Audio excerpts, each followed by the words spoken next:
Rimuru bilang, ngomong-ngomong, kau sungguh berani menggunakan gaun yang sangat agresif seperti itu, Hinata. Mendengar ucapan Rimuru, Hinata pun langsung melototi Rimuru, dan Rimuru hanya bisa menelan ludahnya. Hinata pun memarahi Rimuru. Sontak Rimuru langsung meminta maaf kepada Hinata. Bagi Rimuru berada di dekat Hinata, desaan Hinata, penampilan Hinata membuat Rimuru ngaceng. Sayangnya Rimuru nggak punya titik anjing. Hinata yang melihat Rimuru berpikiran cabul, emosi. Hinata berkata, apa yang kau lihat anjing? Aku akan membunuhmu Rimuru. Rimuru nggak ingat jika sekarang dia dalam bentuk manusianya. Jadi lirikan matanya bisa dilihat orang lain. Mau nggak mau, Rimuru meminta maaf lagi kepada Hinata. Rimuru hanya bisa bersyukur karena tubuhnya tidak mimisan saat melihat wanita-wanita montok dan membuatnya ngaceng. Di dalam pesta, Hinata berkata jika dia mengenakan gaun ini karena dipaksa oleh Ruminas. Suara dalam hati Rimuru berkata, kerja bagus Ruminas. Dengan asupan Hinata di depanku, adik Joniku yang imut bisa berdiri dengan sempurna. Tapi sayangnya Rimuru gak punya titik. Rimuru pun memuji kecantikan Hinata yang sangat gak ngotak. Gak lama setelah Rimuru memuji Hinata, pipi Hinata terlihat memerah. Di situ Rimuru merasa bangga dengan dirinya yang bisa membuat Hinata tersipu malu. Namun Ciel mengatakan jika Hinata mabuk karena habis minum anggur merah, bukan karena gombalan maut Rimuru. Rimuru pun mengangkat 3 jarinya dan menyuruh Hinata menebaknya. Hinata berkata, apa menurutmu aku bodoh Rimuru? Melihat ekspresi Hinata, Rimuru berpikir jika Ciel menipu dirinya yang sebenarnya Hinata nggak mabuk. Apakah Ciel cemburu?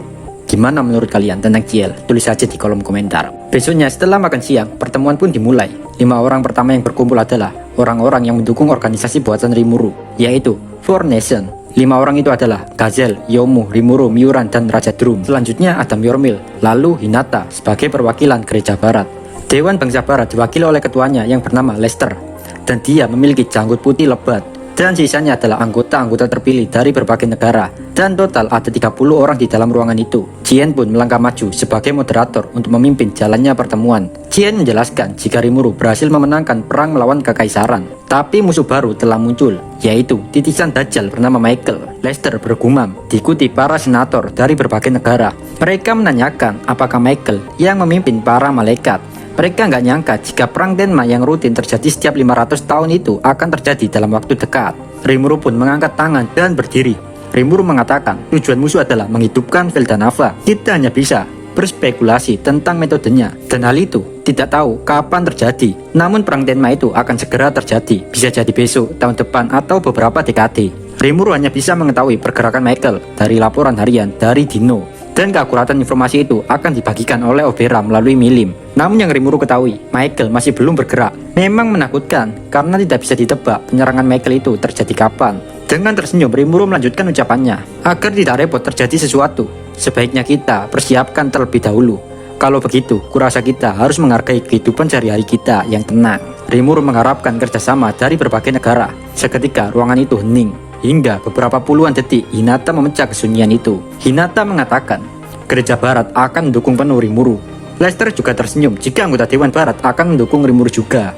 Lester mengatakan jika sebaiknya orang-orang dari berbagai negara segera mempersiapkan rakyatnya untuk latihan evakuasi dengan tujuan meminimalisir jumlah korban yang ada. Karena jika hal sepele seperti itu tidak dilakukan, bisa saja korbannya bakal banyak nantinya. Di situ juga para dewan memuja gaya kepemimpinan iblis mengerikan, yaitu Testarossa. Bagi para dewan yang hadir di situ, Testarossa sangat bisa diandalkan dan hebat dalam hal diplomatik.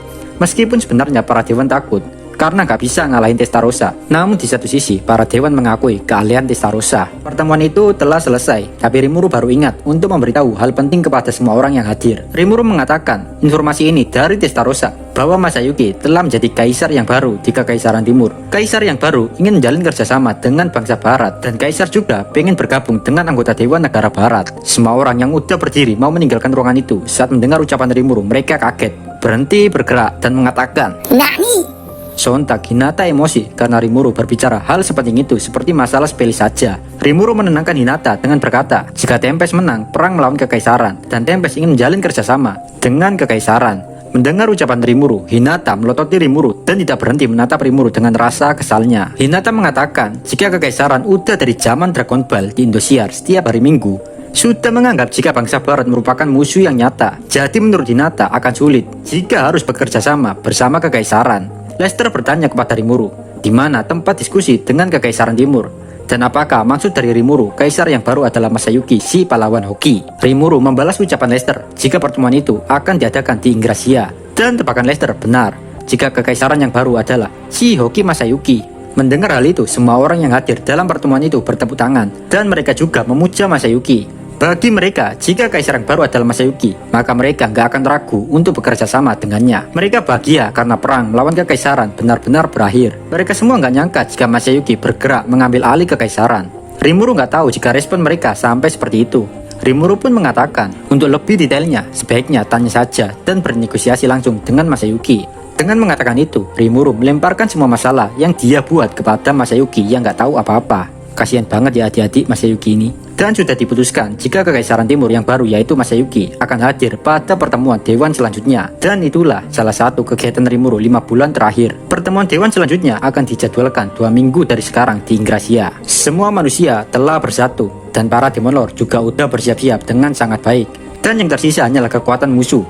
Rimuru berharap kekuatan musuh tidak lebih besar dari yang diperkirakan Rimuru. Saat berpikir keras tentang hal itu, tiba-tiba Rimuru menerima panggilan dari Dino. Dino mengatakan jika dia memiliki banyak informasi yang harus Rimuru ketahui. Namun Dino nggak tahu mulai ngomong dari mana. Bagi Rimuru, Dino berbicara dengan sedikit rumit. Tapi Rimuru mendengarkannya secara seksama apa yang disampaikan Dino. Dan akhirnya, kehidupan sehari-hari Rimuru yang damai berakhir begitu saja setelah mendengar semua informasi dari Dino. Kita flashback ke masa lalu. Kagali yang diambil Filwe di medan perang mulai tersadar tepat saat Kondo mati dalam pertempuran. Saat Kagali terlepas dari kendali atau dominasi dari Kondo, Kagali bingung ini di mana. Kagali melihat sekitarnya dan dia melihat Dino. Dino pun berkata kepada Kagali, "Sepertinya kau sudah bangun Kazarim." Kagali terkejut mendengar Dino memanggilnya dengan nama yang telah dia tinggalkan. Tapi anehnya dari tadi tatapan Dino melihat Yuki. Dino duduk di kursinya dengan ekspresi kosong. Mungkin Dino nahan berak kali ya, makanya diem. Melihat Yuki yang dikendalikan seseorang, Kagali akhirnya tahu kenapa Dino mengetahui identitas aslinya. Dino menjelaskan jika mereka berada di dunia lain, tempat awal sebelum penciptaan dunia yang bernama Heavenly Star Place. Awalnya Kagali tidak percaya ucapan Dino, namun karena Dino emang orangnya tidak suka membuang waktu, jadi nggak mungkin Dino membohongi Kagali. Kagali bertanya kenapa Yuki masih tidak sadarkan diri, sementara katamu Kondo sudah mati kan Dino? Dino tersenyum kepada Kagali. Dino berkata jika Kagali dikendalikan oleh Kondo, makanya dia sadar saat Kondo mati. Sedangkan Yuki dikendalikan oleh orang yang meminjamkan kekuatan kepada Kondo. Kagali ingin membuat Yuki kembali normal, tapi dia tidak tahu harus gimana melakukannya. "Di mana anak-anakku yang imut?" ucap Kagali mencari anak buahnya. Dino menjawab, "Lu buta? No, lihat di belakangmu. Marah-marah mulu dari tadi." Kagali melihat Trish dan Footman tidak sadarkan diri atau dalam mode boneka tempur. Seketika, Kagali pun mengembalikan kesadaran kedua anak buahnya itu. Di situ juga ada 9 undead elf, tapi itu bukan urusan Kagali. Melihat undead itu, tiba-tiba kepala Kagali sakit dan mengingat samar-samar saat dia melakukan ritual sesat, yang dimana dia dikendalikan oleh orang lain dan menciptakan 9 undead itu. Setelah sadar, Trish dan Footman menghampiri Kagali. Mereka berdua tidak tahu apa yang telah terjadi kepada mereka, bosnya dan Yuki. Di situ Kagali menceritakan semua yang dia ketahui kepada kedua badut imut-imutnya itu. Sedangkan Dino gak peduli Kagali mau ngapain dan memilih untuk tidur. Trish dan Footman menyarankan Kagali untuk kabur saja karena di situ gak ada penjaga sama sekali. Ekspresi Kagali tiba-tiba berubah saat mau menjawab. Kagali berkata, "Lu tahu ini di mana, anjing? Ini kita dibawa di dunia goib yang bernama Heavenly Star Place. Dan tentu saja sihirmu tidak akan berguna untuk melarikan diri dari sini." Sebelumnya itu cuy, Kagali sudah mencoba melarikan diri dengan sihir portal warp. Namun karena koordinat lokasi saat ini tidak diketahui, makanya mantranya tidak berfungsi. Kagali pun membangunkan Dino dan bertanya gimana cara untuk kabur dari sini. Dino menjawab, "Menurutmu apakah ada?" Dino bertanya balik ke Kagali yang udah tahu nggak ada jalan keluar bagi mereka. Heavenly Star Place adalah dunia datar yang sangat kecil. Luasnya kurang dari 100 km persegi. Di situ hanya memiliki iklim sedang tanpa 4 musim. Di sana tidak ada bunga yang layu, buah yang membusuk, airnya bersih, tanahnya lembab. Dunia yang seakan waktu terhenti. Dunia yang ideal, yang katanya seperti surga. Tapi apakah surga seperti itu? Ya nggak tahu kok, tanya saya. Tanya aja sama orang yang udah mati, surga itu kayak gimana. Kagali dan para badutnya yang imut-imut sedang menunggu di gazebo taman, sambil melamun memikirkan cara untuk kabur. Dari tempat mereka berada, mereka bisa melihat seluruh kastil. Dan di sisi lain gerbang besar di ujung dunia ini yang dengan keadaan tertutup. Tiba-tiba dari kastil keluar seorang pria berotot sambil memandang rendah Kagali and the gang.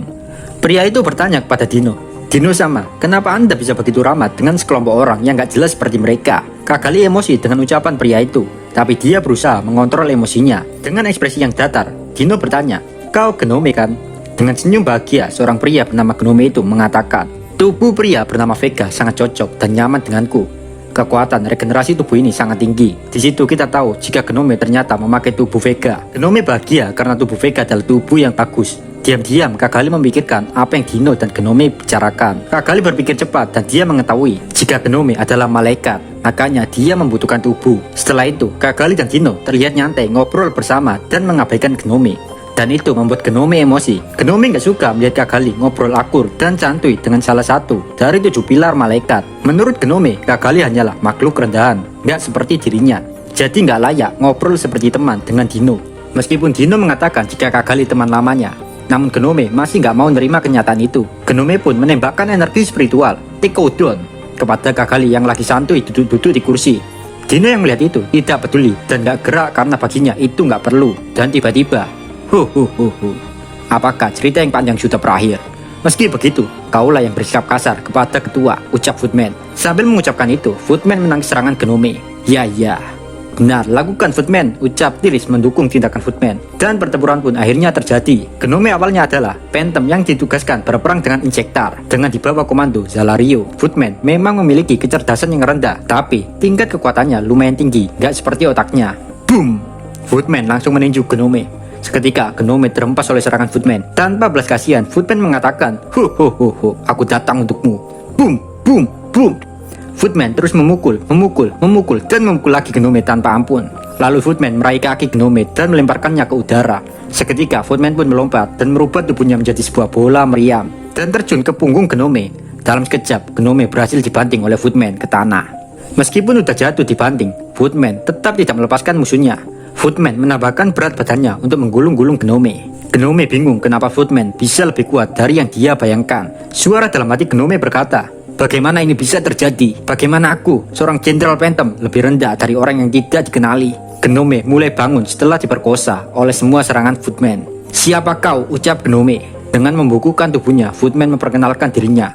Tirs juga ikut-ikutan memperkenalkan dirinya. Dan Tirs mengatakan jika dirinya ingin ikut bertarung jika Footman udah selesai. Sekali lagi serangan Footman telah dimulai. Meninju, menendang, membanting seperti kucing mempermainkan tikus. Gnome mulai tidak sabar, sedangkan Footman dan Tirs hanya bisa menertawakan Gnome yang tidak berdaya. Kagali yang mengawasi pertarungan itu diam-diam berpikir dengan tenang. Bagi Kagali situasi ini adalah situasi yang buruk. Karena meskipun Footman bisa mengalahkan Gnome, tampaknya Gnome adalah anggota malaikat level rendah. Setelah berpikir itu, Kagali melirik Yuki yang sedang dikendalikan. Bagi Kagali, para badut-badutnya yang imut-imut tidak mungkin bisa mengalahkan lawan yang tidak bisa dikalahkan oleh Yuki itu sendiri. Selain itu, malaikat tidak bisa dihancurkan secara fisik, kecuali jika seseorang memiliki skill spesial. Gnome akan terus hidup kembali, meskipun Footman berhasil membunuhnya di sini. Karena statusnya di sini, Gnome juga mendapatkan sel Vega. Jadi dia tidak bisa mati secara fisik. Bahkan presentasi dibangkitkan kembali masih tinggi jika mati. Jadi menurut Kagali, pertarungan ini sia-sia, hanya membuang-buang energi percuma. "Hentikan Footman, cukup bermain-mainnya," ucap Kagali. "Apa kau yakin ketua?" Footman heran dengan Kagali yang menyuruhnya berhenti. Tapi Kagali mengucapkan, "Kita tidak bisa lari dari sini, kecuali kita tidak menghancurkan gerbang besar itu." Tapi sepertinya itu tidak mungkin terjadi. Melihat Kagali yang bingung dan menemui jalan buntu untuk kabur dari tempat itu, Gnome tertawa keras dan bilang, "Kau benar sekali. Yang harus kau lakukan adalah bekerja sekeras mungkin sebagai alat. Jika kau mau melakukannya, aku akan menjadikanmu sebagai bawahanku."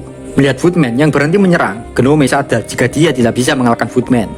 Tapi jika dia bisa mengendalikan tuannya yaitu Kagali, maka Footman dan Tiris bukan apa-apa selain boneka. Setelah memikirkan itu, Gnome yang dari tadi panik seketika kembali tenang.